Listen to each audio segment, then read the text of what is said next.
Hi everyone, once again welcome back to my channel. I hope you people are doing good. So in this video, let's quickly understand how to prepare for UPSC CSE 2024 in 8 months.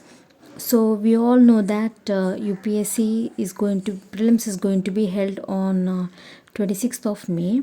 So in this video, I'll quickly tell you how to utilize the leftover time and how to complete the syllabus and how to tackle prelims easily.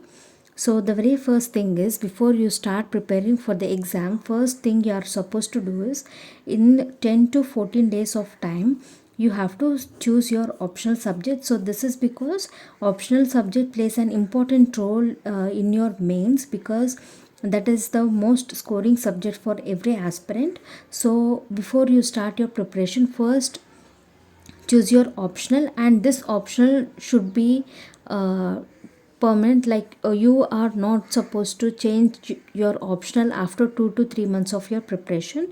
So please keep that in mind and choose an optional that suits you very well. And along with this optional, you have to understand the syllabus as well. This is because syllabus is the key for this exam. Not only this exam, for any exam, syllabus is the key. So first thing is, understand the syllabus, choose your optional subject, collect all the required books and previous year question papers for this exam. And after that, when you are starting the actual preparation, the first thing is your basics should be strong. So for that, for the first 40 days, completely understand the basics of this exam. That is, first read NCERTs that are required for this exam. So here I have given a book list of NCERTs that you have to compulsorily follow for this exam. So please complete all these NCERTs in the 40 days of time and understand the subject matter. Along with this NCERTs, you have to analyze the previous year questions, so that you will understand the depth of the questions, and you will also understand from which topic you are getting more questions, and what are the topics that you have to concentrate more on. After you finish reading your NCERTs, the next thing is, you have to start your preparation with most scoring GS subjects. So if you see here, as I told, you have to analyze your syllabus and previous year question papers. So after analysis, you will understand that most scoring GS subjects are polity, geography, economy, environment, ethics, history. So our major concentration should be on these subjects. So first we have to complete the syllabus of this subject, and then only we have to proceed further, and then only we have to complete other small topics. So first thing is, when you are going to start your GS preparation, along with that GS preparation, you have to read your newspaper, that is the source of current affairs.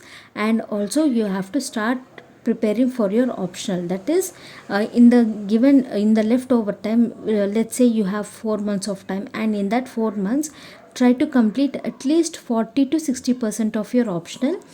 And make sure that you have already made notes of that optional also. This is because when you are revising that 50 to 60% of optional you have completed, you have to be very confident with the subject. So it is always advisable, whenever you are reading your optional, whenever you are making whenever you are choosing a particular topic, make sure that you have definitely made notes for that optional subject. So first thing, as I told, we have to concentrate on GS, most scoring GS subjects. So here first we have to complete polity. This is because as I told, we have to read newspaper every day, because that is the source for current affairs. So when you read newspaper, majorly you come across polity related news. So in order to understand the background of that particular news, it is highly important to know the static portion. So first complete your polity syllabus, and this polity can be completed within 50 to 20 days. So first finish your polity session and then go to geography. After finishing geography, immediately read your environment portion. That is because geography and environment can be related. After that, go for economy, because in news you can see economy news will be there. So in order to understand all those things, first complete your polity, geography, environment, economy. After this, your 30% of syllabus will be completed. and when after that you have to start practicing answer writing every day. This is because answer writing is very essential for mains. So if you think that after clearing prelims I'll practice answer writing, then you can't clear your mains. So it is always advisable to write at least one answer every day, and this answer writing practice should be done after you have completed your 30% of the syllabus. So after finishing your polity, geography, environment, economy, then start practicing answer writing every day. At least practice one answer from this completed syllabus, and after that complete your ethics syllabus. This is because ethics also plays an important role in your mains, because this is also a scoring subject.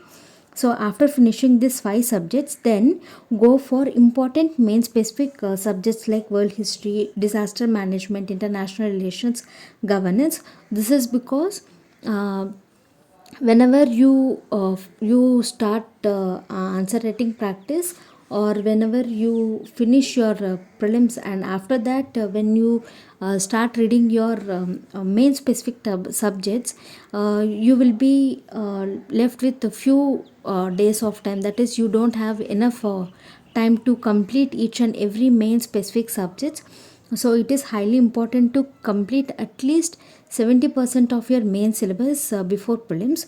So if you concentrate on these 4 subjects like world history, disaster management, international relations, governance, it will be very easy for you to cover the remaining portion after mains. And that is, remaining portion is nothing but society, social justice, security, like that. So it is recommended to complete this 4 subjects before prelims. So after you have completed all these subjects, then go for history.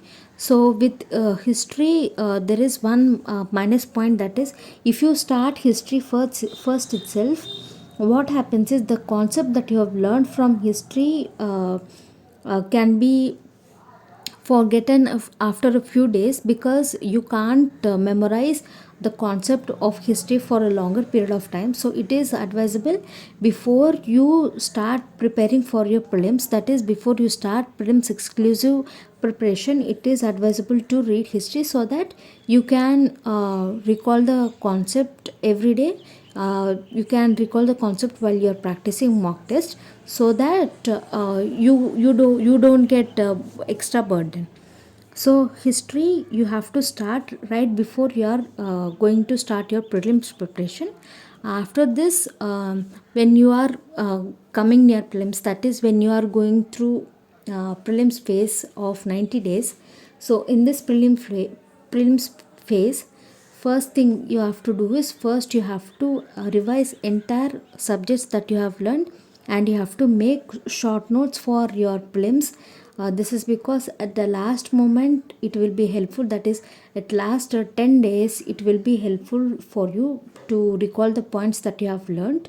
So it is better to make notes only when you have started your prelims preparation. So in last 90 days, when you are going through prelims phase, first thing is recall whatever you have learned and make notes exclusively for prelims, and after that join a particular test series and attempt mock test. And also in this 90 days, revise the current affairs that you have learned thoroughly, and keep on practicing elimination techniques that are required for prelims. So here I have not given a depth the explanation of the strategy, because in my previous videos also I have told you number of tips. I have told how to utilize the time we have, and I have also decoded the syllabus of UPSC. I have also given small tips for each and every subject. So if you see all those videos, you will understand how to prepare for UPSC. So this video is just to give an idea how to prepare for this exam, how to utilize the leftover time and complete the syllabus. So if you like this video, please like, share and subscribe to my channel, and thanks for watching.